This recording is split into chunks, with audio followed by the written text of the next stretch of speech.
So there was some leaked reporting, supposedly leaked. Maybe it was just leaked on purpose. It probably was. But the point is, Bernie Sanders might be considering running for president again in 2024. And obviously, there was reporting that he was considering running for president in 2013. I remember it was covered by Secular Talk in 2013. He covered how Bernie Sanders might be running for president in 2016, and Bernie Sanders had said that he was open to the idea in 2013. So obviously, it could be like that, where he actually does run, like he said he was running in 2013, and in 2015 he declared that he was running, and he ran in 2016. So he could be running. But the point is, should he? Should he run? And if you watch my last video, I will explain why you should not be exaggerating Bernie Sanders' age, and how it really annoys me when Bernie Sanders' age is exaggerated. And just to reiterate, Bernie Sanders was born on September 8th, 1941, during FDR's third term. And Bernie Sanders has those policies, and those are what matter. He wants Medicare for all. He wants to end the horrible, horrendous wars. He wants to improve the lives of working people, make sure that the planet does not go extinct because of the horrible climate crisis, and all that good stuff. So now there's a car starting behind me, so there might be a little noise, but I can't control that. So let's go on with this video. Yeah. Oh, actually, someone was getting out of the car. Anyway, the point is, Bernie Sanders is great on the policy issues, but he is not so great on the strategy. And so, what do I mean? Well, if you remember in 2016, he obviously did not like Hillary Clinton, and Hillary Clinton is horrible, but Bernie Sanders would not be so aggressive and attack Hillary Clinton so much. And that's partly because of his personality. It's partly because he's not the type of person who is just mean. He's really way too nice. And he doesn't like to attack people verbally, rhetorically. It's just not in his personality DNA. Actually, it is in his DNA, because his son and his older brother Larry, and son Levi, they are actually pretty aggressive, which is pretty nice. But yeah, so I guess it's just him personally who's not so aggressive. And if you look at his wife, Dr. Jane Sanders, she's also not very aggressive either. So obviously the thing is that people who are very similar to each other marry each other. So Jane Sanders and Bernie Sanders are both very nice people who don't like to attack people rhetorically. But you can't really function like that when the entire establishment is coming at you. You have to verbally attack them and be verbally mean to them to really show the voters how aggressive you are and how much of a fighter you are. And obviously they know you're a fighter, but they want to see you attack the corporate ghouls who are ruining their lives. They want to hear your policies, obviously, but they also want to hear you yelling at corporate hacks. So yeah, Bernie Sanders did not attack Hillary Clinton enough. And remember when Bill Clinton came out and attacked Bernie Sanders relentlessly? Well, that's what Jane Sanders should have been doing to Hillary Clinton. If Bill Clinton's going to come out and be aggressive for his spouse and Hillary Clinton, then Jane Sanders should have done the same for her spouse, Bernie Sanders, and she should have gone after Hillary Clinton and shredded her. But yeah, obviously, aside from that, though, Bernie Sanders was not aggressive enough with Hillary Clinton, way too nice to her. And there was that one part where he's like, the American people are sick and tired of hearing about your damn emails. And really, he should have, instead of saying that, he should have just taken the time to say, hey, Hillary was doing, her email stuff was not good at all, and it was very terrible, and we want to know what kind of possible backdoor deals she made with foreign governments in exchange for weapons deals, and that's a pinnacle of corruption, and we can't let someone this corrupted by the military-industrial complex be in charge of a foreign policy again. Like, he should have leaned into those attacks and really done them. And with Joe Biden, it was like even worse, because Bernie Sanders would not attack Joe Biden. Remember Zephyr Teachout? I can finally pronounce her name right, but yeah, Zephyr Teachout. She wrote an excellent article about Joe Biden's corruption, and then Bernie Sanders went and apologized to Joe Biden. Like, what are you doing, man?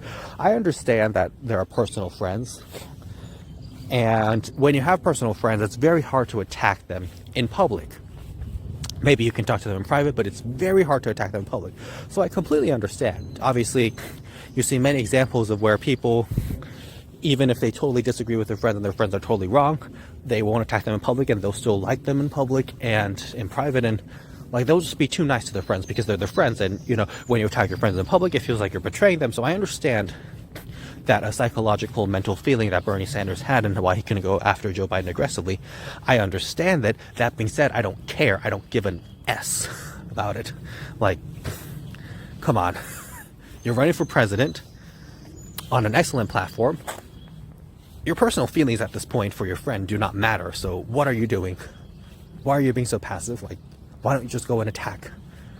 Like, I don't care about your friendships. I don't care about your personal friendships. They really shouldn't be affecting your professional life. So, yeah. He needs to be more aggressive in attack is my point.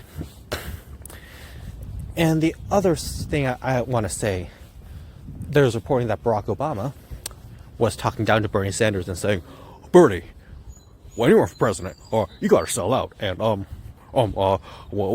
you can't. You're a prophet, and you prophets can't be kings. And you know, I like the prophets with the F, like the PROFITS, because I'm Obama and I build out the Wall Street corporations, and they pay me a lot of donor money. So yeah, I can't really do an Obama impression because it's so nauseating. But the point is, basically, Obama was basically sort of implicitly threatened Bernie Sanders and said, like, hey, if you run, we're going to try and stop you. The establishment is. And so, yeah, Barack Obama was a horrible president. And the mistake that Bernie Sanders made in 2016 and 2020, especially in 2020, I would say, or he really should have, what he should have done is he should have attacked and shredded Barack Obama on policy. Because Barack Obama was a terrible president, horrendous, one of the worst. And I would put Barack Obama up there with Ronald Reagan on how terrible he was. I would even put Barack Obama up there with Richard Nixon on how terrible he was. I would even put Barack Obama up there with Donald Trump and George W. Bush and Donald J. Trump. Because the only difference between Barack Obama and Donald J. Trump is probably Iran and North Korea, Islamic Republic of Iran and Democratic People's Republic of Korea. Because on North Korea, Donald Trump was somewhat diplomatic. Not enough. He should have gone further, and really he should have fired John Bolton immediately and then done actual peace with North Korea instead of symbolic measures. He should have given Donald Trump should have given North Korea actual security guarantees, but he didn't do that. And with Obama, Obama was incredibly hawkish on North Korea, and he was terrible and massively escalated tensions, and it was really dangerous. Whereas on Islamic Republic of Iran, Barack Obama did the Iran nuclear deal, which was fairly decent, pretty good. Only good thing Barack Obama did. That's the only good thing I can say about Obama. Of course, that and the normalizing of relations with Cuba, sure, but only two good things I can say about Obama.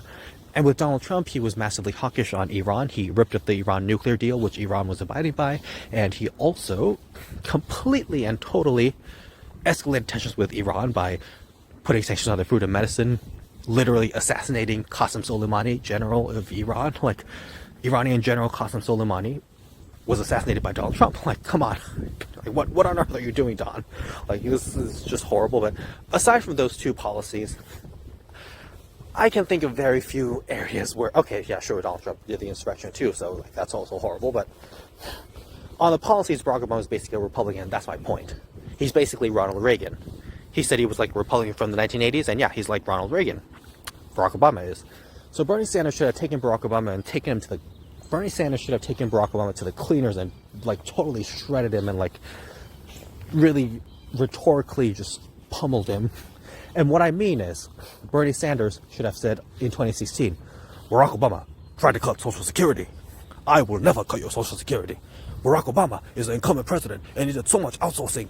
I will never outsource your jobs. I said outsourcing, by the way.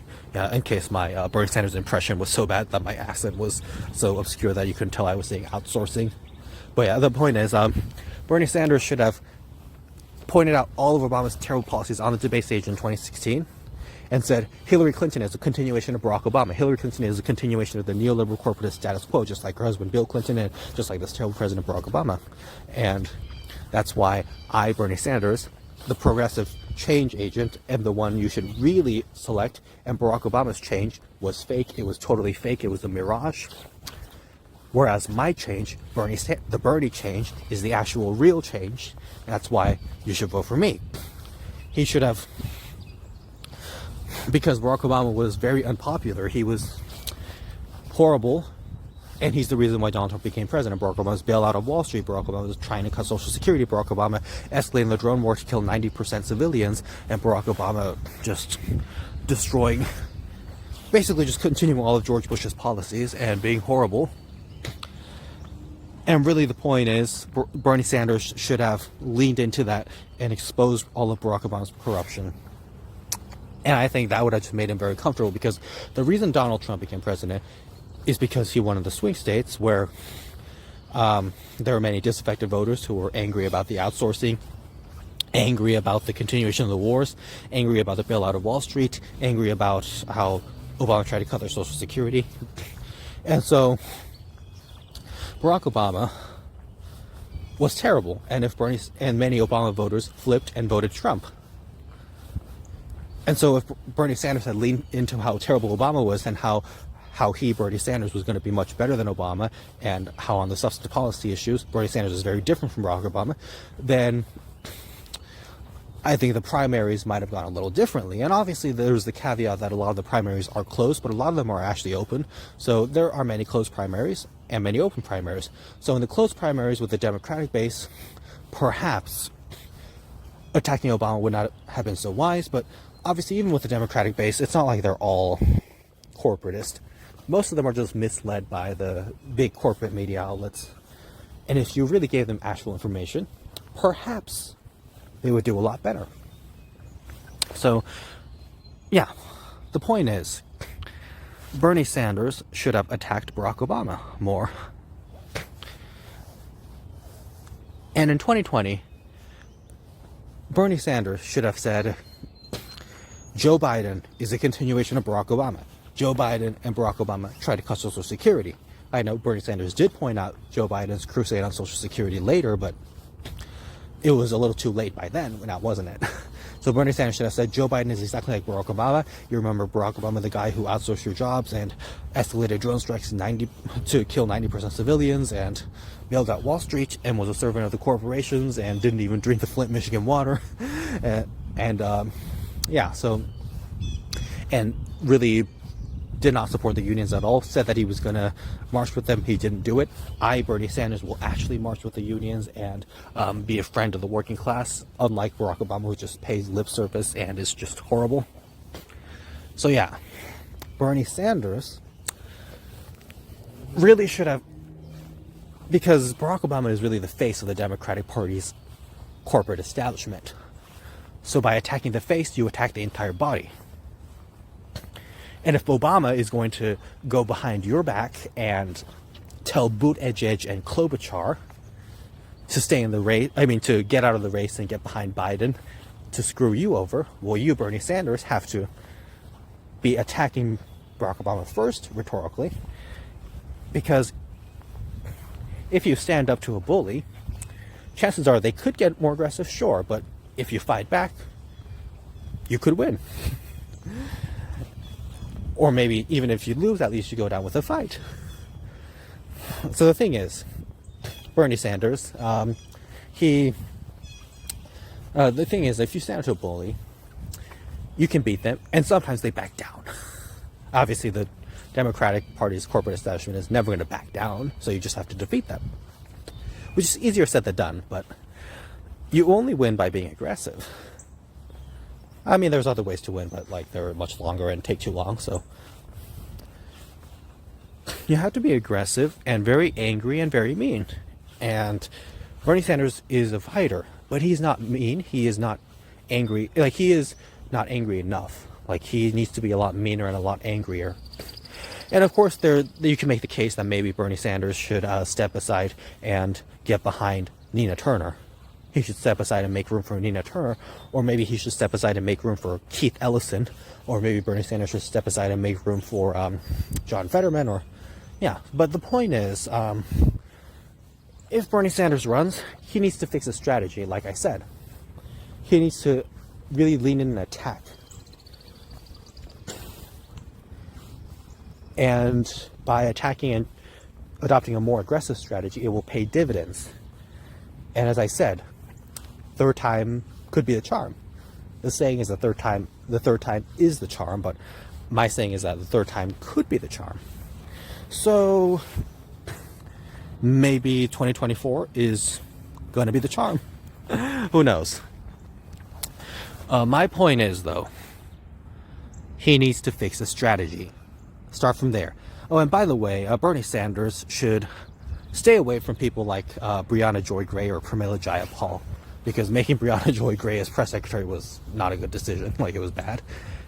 And taking advice from Pramila Jayapal was a horrible idea.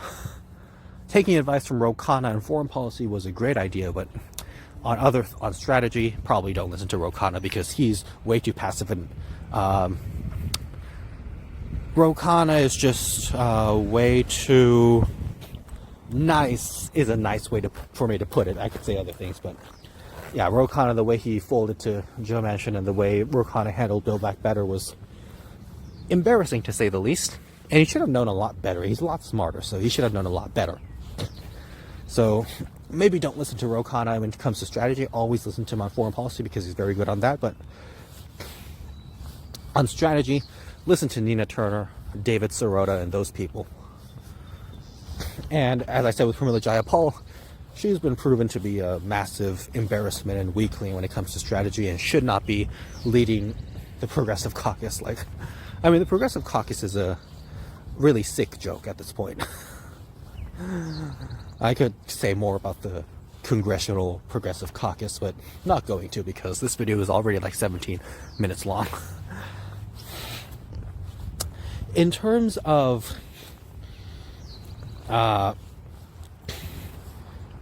yeah, so listen to Nina Turner, and maybe bring John Fetterman on your campaign too, and maybe listen to him as well. Maybe, yeah, I don't know much. Yeah, so third time could be the charm if Bernie Sanders does it right in terms of strategy. And as I said, Ronald Reagan, who was a horrible president, won on his third try. He ran in 1968, 1976, failed both times, and then ran again in 1980, and he unfortunately won. And that's really Jimmy Carter's fault that Ronald Reagan won, because Jimmy Carter, if you look at his record, there's some things there. Because, you know, he's a progressive saint now, because he's rehabilitated and rebranded his image, because he knows that the progressive policies are popular, so he pretends he supported them. But really, if people look at his actual record, they'll see that Jimmy Carter was massively, pretty much raised his middle finger at the unions and did not support them, did a lot of deregulation, union busting, alienated his entire base, and really was the first neoliberal. Oh, and Jimmy Carter, the stuff he did with Iran, how he got, don't get me started. Oh, and the aiding and abetting the genocide in East Timor. But the point is that Bernie Sanders needs to discipline and fix his strategy. Then and only then will he be successful. And of course, there's the problem that if he makes it to the nomination, if he gets nominated as the nominee, he will be pumped, like he will receive a lot of unfair treatment, to put it nicely. And they will run a massive propaganda campaign against him, even if he becomes a nominee. So you have to overcome all of that and get him to the White House.